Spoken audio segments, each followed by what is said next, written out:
So can everyone close their eyes? And for a while, all go back to being children. And I'm sure you know how that verse goes. When I was a child, I thought like a child. I talked like a child. I reasoned like a child. Well, when I was a child, I would run around the village and come home with scraped knees. When I was a child, I came home crying once after all the kids in preschool laughed at me for writing the letter E and adding maybe 9 more horizontal lines instead of 3. When I was a child, I tried running away from home once because I was mad at my parents for making me finish all my food. So I ran straight out the front door, walked slowly till the end of the street, got scared, and ran all the way back home because after all my bluffs and bits and blunders, I would always come back home. The rest of the verse goes, when I became a man, I put the ways of childhood behind me. Well, when I became a man, a woman, I put the woes of childhood behind me. I stopped being so clumsy and getting scraped knees. I finally learned how to write the letter E with only 3 lines this time. I mean 4. And I never ran away from home again, but I don't come home anymore. Not as often. See, when I was a child, I would never leave home without putting on my harness and fastening the steel rope to the knob of my house's front door so I could never wander farther than the playground or my playmate's house without being able to give it a tug and being repelled all the way back home.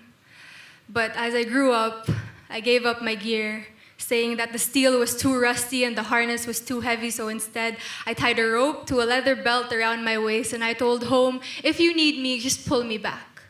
But the rope chafed, and so I replaced it with nylon, but the nylon snapped like it does when you tune your guitar too high or go too far out of line. So I replaced it with yarn, but the farther I would go, the more it would unravel, and the belt that I used to travel with, I traded it in for a passport, saying that the belt suffocated me, that I had gotten too big and couldn't breathe, that it weighed me down and added extra pounds, and I didn't have any more space in my suitcase. When I became a woman, I looked back, for the first time in a long time, missing the safety of the harness, the familiarity of the belt, and realized that the only ties I had left to home was a string that I tied loosely to my pinky. And maybe that's why I don't come home anymore, not as often.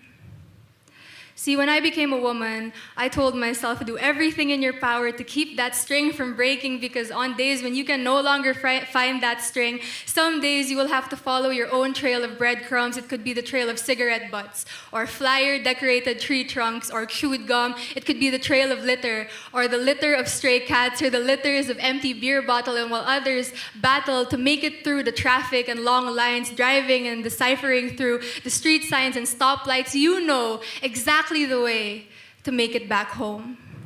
It's a trail you could follow even with your eyes closed, but these days you've made homes out of coffee shops, out of bars, out of churches. You've made homes in shabby apartments or on friends' couches. You've made a home in his arms or hers. But always you will feel that tug to go back home.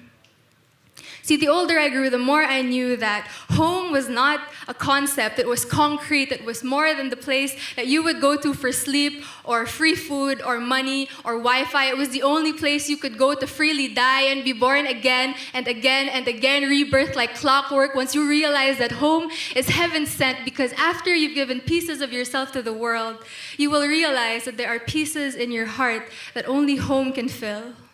And once it's filled those pieces, then you will feel you will be overcome with peace. See, the older I grew, the more I knew that peace was not a feeling, but a state of being.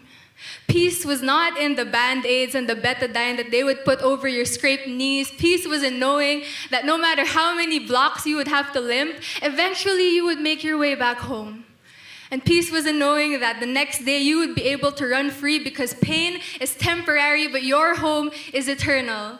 And so whenever you feel that tug, whether it be in steel or rope or string, go.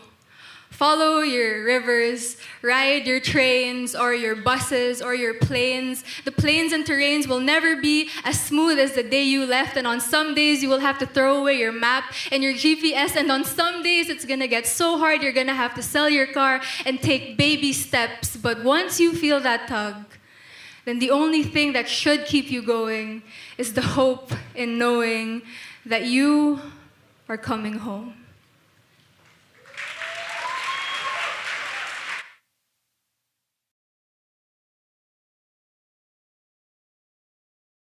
Skies are dark, it's about to rain. Inside